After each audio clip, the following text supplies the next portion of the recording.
ಇನ್ನು ಸರ್ಕಾರ ಮತ್ತು ವಿಪಕ್ಷಗಳ ನಡುವೆ ಬಿಡದಿ ಯುದ್ಧ ಶುರುವಾಗಿದೆ. ರೈತರ ವಿರೋಧ ಲೆಕ್ಕಿಸದೆ ಭೂ ಸ್ವಾಧೀನಕ್ಕೆ ಅಧಿಸೂಚನೆ ಹೊರಡಿಸಿರೋದು. 516 ಎಕರೆ ಭೂಮಿ ಸ್ವಾಧೀನಕ್ಕೆ ಸರ್ಕಾರ ಅಧಿಸೂಚನೆ ಹೊರಡಿಸಿದೆ. ಭೂ ಸ್ವಾಧೀನದ ವಿರುದ್ಧ ಜೂನ್ 20ನೇ ತಾರೀಕು ಬೃಹತ್ ಹೋರಾಟವನ್ನು ಮಾಡ್ತೀವಿ ಅಂತ ಹೇಳಿರೋದು. ಪ್ರತಿಭಟನೆಯಲ್ಲಿ ಸುಮಾರು 7-8 ಜಿಲ್ಲೆಗಳ ರೈತರು ಭಾಗಿಯಾಗ್ತಾರೆ. ರೈತರ ಹೋರಾಟಕ್ಕೆ JDS ಬೆಂಬಲ ವ್ಯಕ್ತಪಡಿಸಿದೆ, BJP ಬೆಂಬಲ ಕೊಟ್ಟಿದೆ. ರೈತರ ಒಪ್ಪಿಗೆ ಇಲ್ಲದೇ ಯಾವುದೇ ಕಾರಣಕ್ಕೂ ಭೂ ಸ್ವಾಧೀನ ಮಾಡಬಾರದು ಅಂತ ಕೂಡ ಒತ್ತಡವನ್ನು ಹಾಕಲಾಗ್ತಾ ಇದೆ. ಇನ್ನು ರೈತರ ಹೋರಾಟಕ್ಕೆ ಕೇಂದ್ರ ಸಚಿವ ಕುಮಾರಸ್ವಾಮಿ ಸಾಥ್ ಕೊಟ್ಟಿದ್ದಾರೆ. ಸರ್ಕಾರದಿಂದ ಇದು ರೈತರ ಮೇಲೆ ಆಗ್ತಿರುವಂಥ ದಬ್ಬಾಳಿಕೆ ಅಂದಿದ್ದಾರೆ ಕುಮಾರಸ್ವಾಮಿ. ಸೊ ಇದು ಒಂದು ಕಡೆಗೆ ರೈತರು, ಇನ್ನೊಂದು ಕಡೆಗೆ ವಿಪಕ್ಷಗಳು ಭಾರಿ ವಿರೋಧ ಮಾಡ್ತಾ ಇವೆ. ಒಟ್ಟು 3 ಗ್ರಾಮಗಳ ಒಟ್ಟು 516 ಎಕರೆ ಭೂ ಸ್ವಾಧೀನ. ಈ ಕೆಂಪಯ್ಯನಪಾಳ್ಯ ಗ್ರಾಮದಲ್ಲಿ 384 ಎಕರೆ, ಮಂಡಲಹಳ್ಳಿ ಗ್ರಾಮದಲ್ಲಿ 71, ಒಡೇರಹಳ್ಳಿ ಗ್ರಾಮದಲ್ಲಿ 63 ಎಕರೆ. ಕಳೆದ 1 ವರ್ಷದಿಂದ ಅನ್ನದಾತರು ಹೋರಾಟ ಮಾಡ್ತಾನೆ ಇದ್ದಾರೆ. ವಿರೋಧದ ನಡುವೆನೂ ಕೂಡ ಭೂ ಸ್ವಾಧೀನಕ್ಕೆ ಅನುಮೋದನೆ ಕೊಡಲಾಗಿದೆ. 3 ಗ್ರಾಮಗಳ ಭೂ ಸ್ವಾಧೀನ ಅಂತಿಮ ಅಧಿಸೂಚನೆಯನ್ನು ಕೂಡ ಹೊರಡಿಸಲಾಗಿದೆ. ನಾವು ತೋರಿಸ್ತಾ ಇದ್ದೀವಿ ಅದರ ಡೀಟೇಲ್ಸನ್ನು. ಒಟ್ಟು ಈ 9 ಗ್ರಾಮಗಳ ಪೈಕಿ ಮೊದಲ ಹಂತದಲ್ಲಿ 3 ಗ್ರಾಮಗಳಲ್ಲಿ ಭೂ ಸ್ವಾಧೀನ 7481 ಎಕರೆ, 81,000 ಎಕರೆ ಪ್ರದೇಶದಲ್ಲಿ ಟೌನ್ಶಿಪ್ ಆಗಬೇಕು ಅಂತ. ಸುಮಾರು 18,000 ಕೋಟಿ ವೆಚ್ಚದಲ್ಲಿ ಮೊದಲ ಯೋಜನೆ.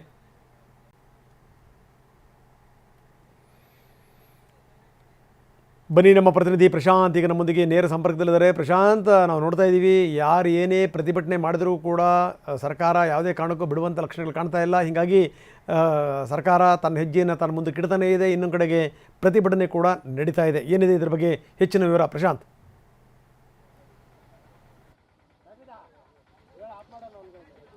ರಂಗನಾಥ್, ಬೆಂಗಳೂರಿನ ಹೊರವಲಯದ ಬಿಡದಿ ಸಮೀಪ GBAT ಯೋಜನೆಗೆ ರಾಜ್ಯ ಸರ್ಕಾರ ಮುಂದಾಗಿದೆ. ಪ್ರಮುಖವಾಗಿ CM DK ಶಿವಕುಮಾರ್ ಅವರ ಒಂದು ಕನಸಿನ ಯೋಜನೆ. ಸುಮಾರು ಒಂದು 20,000 ಕೋಟಿ ಯೋಜನೆಯಲ್ಲಿ 9,000 ಎಕರೆಯನ್ನು ಕೂಡ ಈ ಒಂದು ವ್ಯಾಪ್ತಿಗೆ ತರ್ತಾ ಇದ್ದಾರೆ. ಪ್ರಮುಖವಾಗಿ ಈಗ ಫೈನಲ್ ನೋಟಿಫಿಕೇಶನ್ ಆಗಿದೆ. 9 ಕಂದಾಯ ಗ್ರಾಮಗಳಲ್ಲಿ 3 ಕಂದಾಯ ಗ್ರಾಮಗಳ ಪ್ರಾಥಮಿಕವಾಗಿ ಅಧಿಸೂಚನೆಯನ್ನ ಹೊರಡಿಸಿರುವಂತ, ಅದರಲ್ಲಿ ಕೆಂಪಯ್ಯನಪಾಳ್ಯ ಆಗಿರ್ಬೋದು, ಒಡೇರಹಳ್ಳಿ ಮತ್ತೆ ಮಂಡಹಳ್ಳಿ ಅಂತ ಈ ಒಂದು 3 ಗ್ರಾಮಗಳ ಕಂದಾಯ ಗ್ರಾಮಗಳಲ್ಲಿ ಸುಮಾರು 516 ಎಕರೆಯಷ್ಟು ಭೂ ಸ್ವಾಧೀನಕ್ಕೆ ಪ್ರಾಥಮಿಕವಾಗಿ ಈಗ ಫೈನಲ್ ನೋಟಿಫಿಕೇಶನ್ ಕೂಡ ಹೊರಡಿಸಿರುವಂತದ್ದು. ಇದು ಈ ಭಾಗದ ರೈತರ ಆಕ್ರೋಶಕ್ಕೂ ಕೂಡ ಕಾರಣ ಆಗಿದೆ. ಯಾಕಂದ್ರೆ ಕಳೆದ 1 ವರ್ಷಗಳಿಂದಲೂ ಕೂಡ ನಮಗೆ ಈ ಒಂದು ಯೋಜನೆ ಬೇಡ ಅಂತೇಳಿ ಬೈರ್ಮಂಗ್ಲಾ ಸರ್ಕಲ್ ಅಲ್ಲಿ ಅನ್ನದಾತರು ಹೋರಾಟವನ್ನು ನಡೆಸ್ತಾ ಇದ್ದಾರೆ. ಈಗೇನು ಅಂತಿಮ ಅಧಿಸೂಚನೆ ಹೊರಡಿಸಿದ್ದಾರೆ 3 ಕಂದಾಯ ಗ್ರಾಮ, ಅದರಲ್ಲಿ ಒಂದಾದ ಕೆಂಪಯ್ಯನಪಾಳ್ಯ ಗ್ರಾಮದ ಬಳಿ ಇದ್ದೀನಿ. ನೀವು ಕೂಡ ನೋಡಬಹುದು, ಪ್ರಮುಖವಾಗಿ ಬೆಂಗಳೂರು ಹೊರವಲಯದಲ್ಲಿದೆ. ಇಲ್ಲಿ ಬಂದಂತ ಸಂದರ್ಭದಲ್ಲಿ ಮಲೆನಾಡಿನ ಫೀಲ್ ಉಂಟಾಗುತ್ತೆ. ಇಲ್ಲಿನ ಪ್ರಮುಖವಾಗಿ ಬಿಡದಿ ಭಾಗದ ರೈತರ ಬೆಳೆ ಏನು ಅಂದ್ರೆ ಸಿಲ್ಕು ಮತ್ತೆ ಮಿಲ್ಕು, ರೇಷ್ಮೆ ಮತ್ತೆ ಹೈನುಗಾರಿಕೆನ ಹೆಚ್ಚಾಗಿ ಮಾಡ್ತಾರೆ. ಜೊತೆಗೆ ತೆಂಗಾಗಿರ್ಬೋದು, ಬಾಳೆ, ಅಡಿಕೆ, ಈ ರೀತಿ ಬೇರೆ ಬೇರೆ ಬೆಳೆಗಳೆಲ್ಲವನ್ನೂ ಕೂಡ ಈ ಭಾಗದ ರೈತರು ಬೆಳೀತಾರೆ. ಇಂಥ ಸ್ಥಳದಲ್ಲಿ ಈ ಒಂದು ಯೋಜನೆ ಬೇಡ, ನಾವು ಸಾಕಷ್ಟು ವರ್ಷಗಳಿಂದಲೂ ಕೂಡ ವ್ಯವಸಾಯವನ್ನ ಮಾಡ್ಕೊಂಡ್ ಬಂದಿದ್ದೀವಿ, ಹೀಗಾಗಿ ವ್ಯವಸಾಯವನ್ನ ಮುಂದುವರಿಸೋದಕ್ಕೂ ಕೂಡ ಅವಕಾಶ ಮಾಡಿಕೊಡಿ ಅನ್ನುವಂಥದ್ದು ಕೂಡ ಇಲ್ಲಿನ ರೈತ ಹೇಳ್ತಾರೆ. ಈಗಾಗಲೇ ಸಾಕಷ್ಟು ರೈತರು ಕೂಡ ಇಲ್ಲಿ ಬಂದಿದ್ದಾರೆ, ಅವ್ರನ್ನೂ ಕೂಡ ನಾವು ಮಾತಾಡಿಸ್ತೀನಿ. ಕಳೆದ ವರ್ಷಗಳಿಂದಲೂ ಕೂಡ ಹೋರಾಟವನ್ನ ಮಾಡ್ಕೊಂಡ್ ಬರ್ತಾರೆ. ಸರ್, ಸಾಕಷ್ಟು ವರ್ಷಗಳಿಂದ ಹೋರಾಟ ಮಾಡ್ಕೊಂಡ್ ಬರ್ತಾ ಇದ್ದೀರಿ. ಈ ಮಧ್ಯೆ ಇವಾಗ 3 ಕಂದಾಯ ಗ್ರಾಮಗಳಲ್ಲಿ ಅಂತಿಮ ಅಧಿಸೂಚನೆ ಹೊರಡಿಸಿರೋದು 516 ಎಕರೆಯಷ್ಟು ಈಗ ಭೂ ಸ್ವಾಧೀನ ಆಗ್ತಾ ಇದೆ. ಏನ್ ಹೇಳ್ತೀರಿ ಸರ್? ಸರ್, ಇದು ನಮ್ಮ DK ಶಿವಕುಮಾರ್ ಅವರ ದುರಾಡಳಿತ ಅಂತ ಹೇಳ್ತೀವಿ, ಸರ್ವಾಧಿಕಾರಿ ಧೋರಣೆ.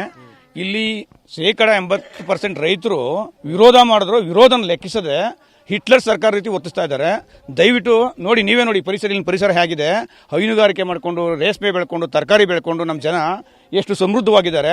ಇಂಥ ಫಲವತ್ತಾದ ಭೂಮಿ ಕಿತ್ಕೊಂಡು ನಾವೆಲ್ಲ ಎಲ್ಲೋಗೋಣ ಸರ್? ಎಲ್ಲೋಗೋಣ ನೀವೇ ಹೇಳಿ. ನೋಡಿ, ಎಲ್ಲಾದ್ರೂ ಒಂದೇ ಒಂದು ಕುಂಟೆ ನಿಮಗೆ ಬರಡು ಭೂಮಿ ಕಾಣಿಸುತ್ತಾ? ತೆಂಗು, ಅಡಿಕೆ, ಮಾವು, ಬಾಳೆ ಈಗ ಯಥೇಚ್ಛವಾಗಿದೆ. ಸುಮಾರು 50,000 ಹಸುಕರುಗಳಿದೆ, ಲಕ್ಷಾಂತರ ತೆಂಗಿದೆ, ಮಾವಿದೆ, ಸಪೋಟ ಇದೆ, ಅಡಿಕೆ ಇದೆ. ಇಷ್ಟೆಲ್ಲ ಸಮೃದ್ಧವಾಗಿರೋಂಥ ಪ್ರದೇಶನ ಕಿತ್ಕೊಂಡು ಇವ್ರು ಏಕಾಏಕಿ ನಮಗೆ ಒಂದು ವಡೇರಳ್ಳಿ ಗ್ರಾಮ ಮತ್ತು ಕೆಂಪೈನಪಳ್ಳಿ ಮತ್ತು ಮಂಡಳಿ ದೊಡ್ಡ ಈ 3 ಗ್ರಾಮಗಳಿಗೆ ಅಂತಿಮ ಫೈನಲ್ ನೋಟಿಫಿಕೇಶನ್ ಮಾಡಿದ್ದಾರೆ. ಇದು ಯಾವ ನ್ಯಾಯ ಸರ್? ರೈತರು ಒಂದೇ ಒಂದು ಈ ಭಾಗದ ರೈತನ ಕರೆದು ಒಂದೇ ಒಂದು ಭಾಗ ಮೀಟಿಂಗ್ ಮಾಡಿಲ್ಲ, ಏನೂ ಇಲ್ಲ, ರೈತರು ಕಷ್ಟ ಸುಖ ಕೇಳಿಲ್ಲ. ಈ ರೀತಿ ಏಕಾಏಕಿ ಫೈನಲ್ ನೋಟಿಫಿಕೇಶನ್ ಮಾಡಿದ್ರೆ ರೈತರು ಎಲ್ಲೋಗಿ ಸಾಯ್ಬೇಕು ಸರ್? ಸರ್ಕಾರದ ಕೆಲಸ ಏನು ಸರ್? ರೈತರು ಕಣ್ಣೀರು ಒರೆಸ್ಬೇಕಾದ ಕೆಲಸ ಇವತ್ತು ಅವ್ರ ಕಣ್ಣಲ್ಲಿ ನೀರು ಹಾಕ್ಸ್ತಾ ಇದ್ದಾರೆ. ಅಮ್ಮ, ಈಗ 80% ರೈತರು ನಿಮ್ಮ ಭಾಗದಲ್ಲೇ ಒಪ್ಪಿದ್ದಾರೆ ಅನ್ನೋಂಥದ್ದು ಕೂಡ ಹೇಳ್ತಾ ಇದ್ದಾರೆ. ನಿಮ್ದು ಎಷ್ಟು ಎಕರೆ ಇದೆ, ಎಷ್ಟು ಭೂ ಸ್ವಾಧೀನ ಆಗ್ತಾ ಇದೆ? ಸರ್ ನಮ್ದು 5 ಎಕರೆ ಇದೆ. ಭೂ ಸ್ವಾಧೀನಕ್ಕೆ ನಾವಂತೂ ವಿರೋಧನೆ, ಅವತ್ತಿಂದ ಫಸ್ಟಿಂದನೂ ನಾವು ವಿರೋಧನೆ ಮಾಡ್ಕೊಬರ್ತಾ ಇರೋದು. ಯಾರು 80% ಒಪ್ಪಿದಾರೋ ಅವ್ರಿಗೆ ಏನು ಈ ಥರ ಮಾಹಿತಿ ಹೋಗ್ತಾ ಇದೆಯೋ ಗೊತ್ತಿಲ್ಲ. ಇಲ್ಲಿ ಜನ ಬರ್ದಿದ್ರು ಮನೇಲಿ ಇದ್ಕೊಂಡು ನಮ್ಗೆ ಬೇಡ ಅಂತಾನು ಹೇಳೋರು ತುಂಬಾ ಜನನೂ ಇದ್ದಾರೆ. ಅಕ್ವೇರೇಷನ್ ಬೇಡ ಅಂತನೋರು ತುಂಬಾನೇ ಜನ ಇದ್ದಾರೆ.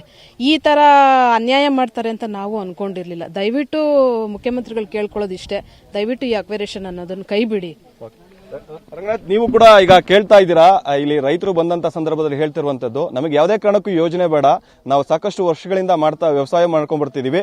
80% ರೈತರು ಒಪ್ಪಿದ್ದಾರೆ ಅಂತ ಹೇಳ್ತಾರೆ. ಇಲ್ಲಿ ಯಾವ ರೈತರು ಕೂಡ ಒಪ್ಪಿಲ್ಲ. 80% ರೈತರು ಕೂಡ ವಿರೋಧವನ್ನು ವ್ಯಕ್ತಪಡಿಸ್ತಾ ಇದ್ದಾರೆ ಅನ್ನುವಂಥದ್ದನ್ನ TV9 ಜೊತೆ ಹಂಚ್ಕೊಳ್ತಾ ಇರುವಂತದ್ದು. ಎಸ್, ಧನ್ಯವಾದ ತಮ್ಮೆಲ್ಲ ಮಾಹಿತಿಗೆ.